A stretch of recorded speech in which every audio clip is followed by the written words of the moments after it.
Now, it's no secret that I'm a massive F1 fan, and thanks to EA Games, I'm doing my first ever interview on the channel, and I'm sitting down with Lee Mather, the Senior Creative Director at Codemasters, to talk about the newly upcoming F1 24. Firstly, Lee, thank you so much for your time and waking up early to get this done. Of course, F1's very close to launching, and I've just got a few questions that I'd love to fire out, both from what we can expect for this game and maybe going forward.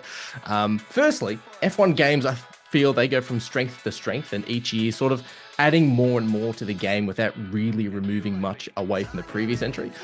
What does F1 24 provide that F1 23 hasn't provided or didn't provide last year?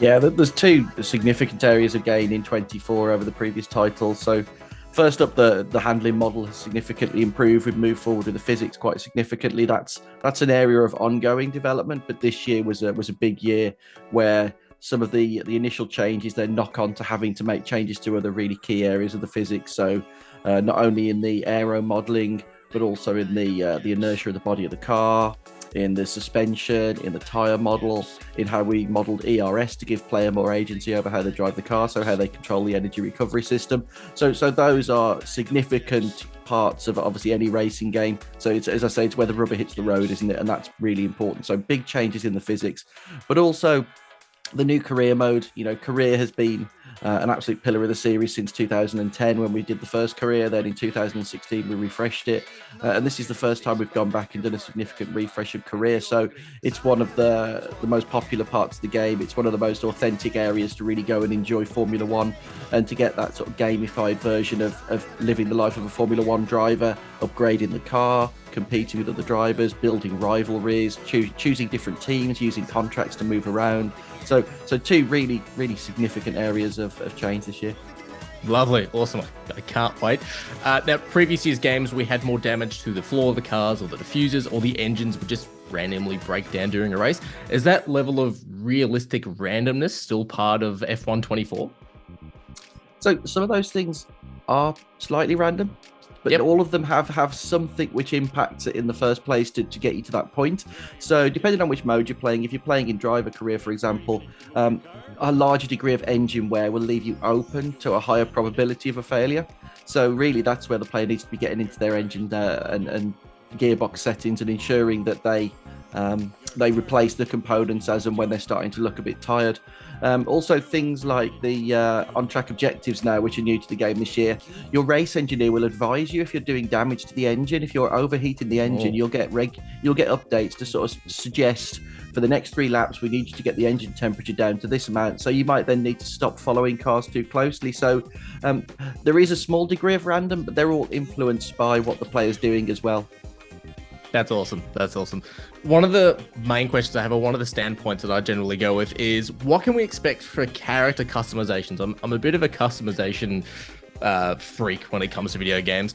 Can drivers or racers or players finally create their own custom helmets at some point with imported images or pictures or designs? Or is this something maybe to look forward to for a future iteration of the game?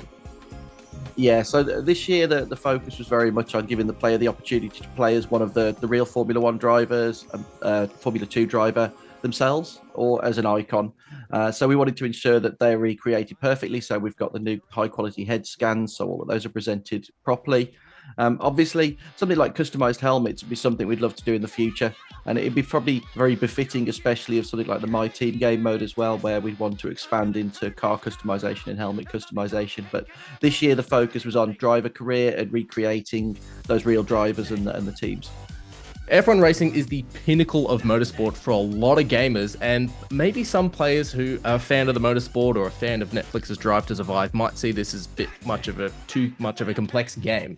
How does F1 24 help with newer fans to both F1 as a racing series and, well, newer racing fans? Yeah, it's a big consideration for us because we know that players come in from different directions these days. They've got different skill sets. Some of them may have never even played a racing game, and they've come in because of their love for Formula One. So for starters in driver career, we have great onboarding to help you understand the systems, the progression, what you're doing, how you contribute and progress that game mode.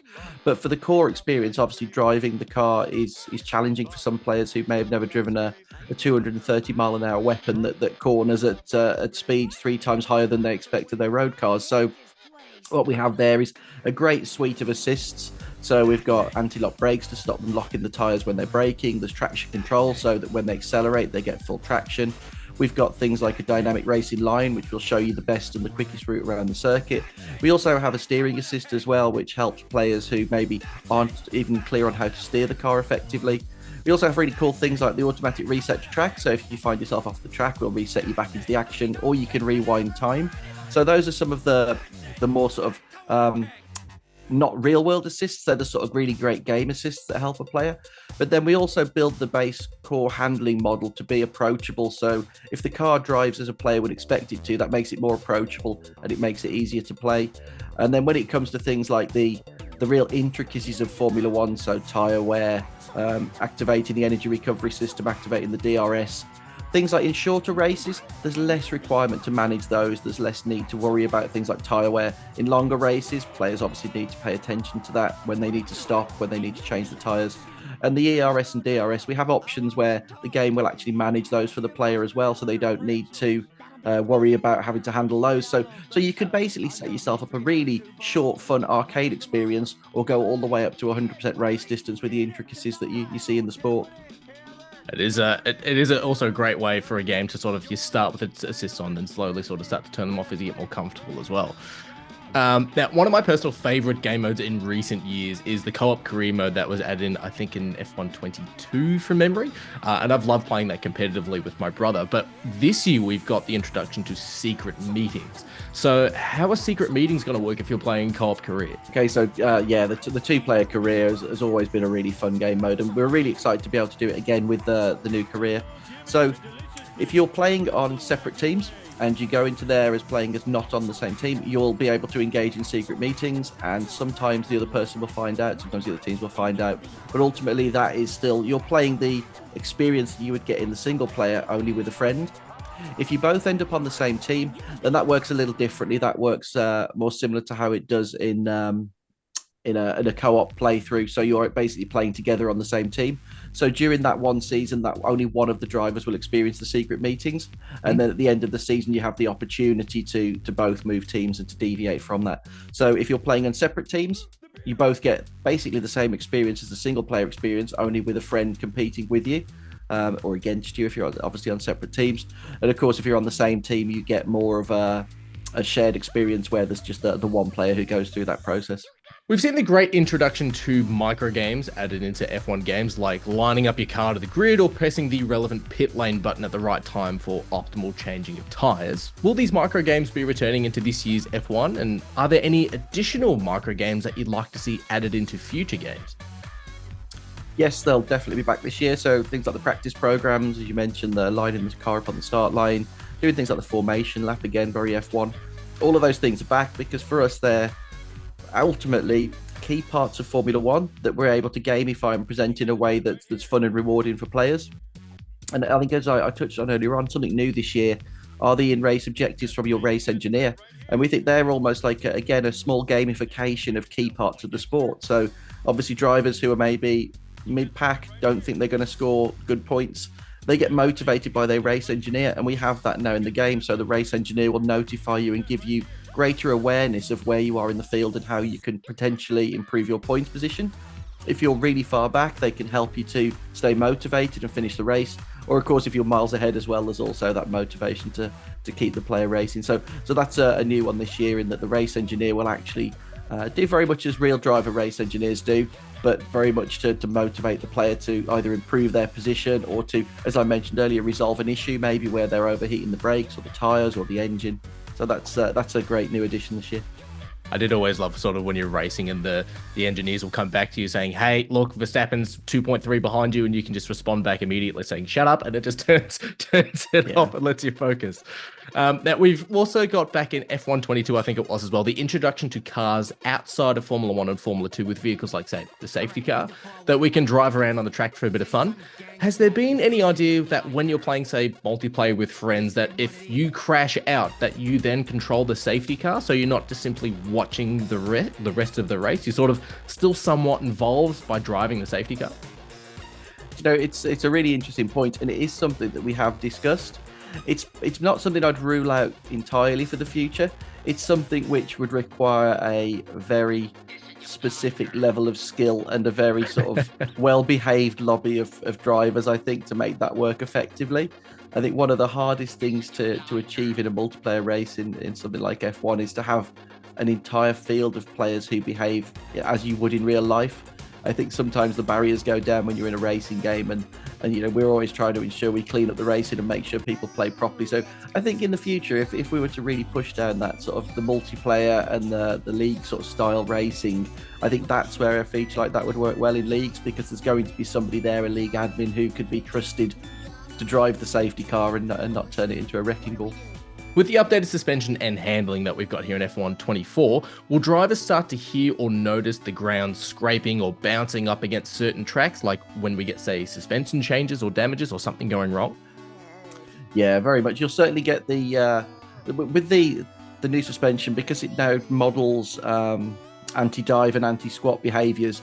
The car will move around more. You'll see that weight transfer more effectively. So you'll certainly see that when you're hitting bumps and cresting, for example, or in particular, as you get the compression at the bottom of Eau Rouge on the newly modelled Spa, you'll certainly see those sparks. So you'll certainly get to feel that impact with the track surface.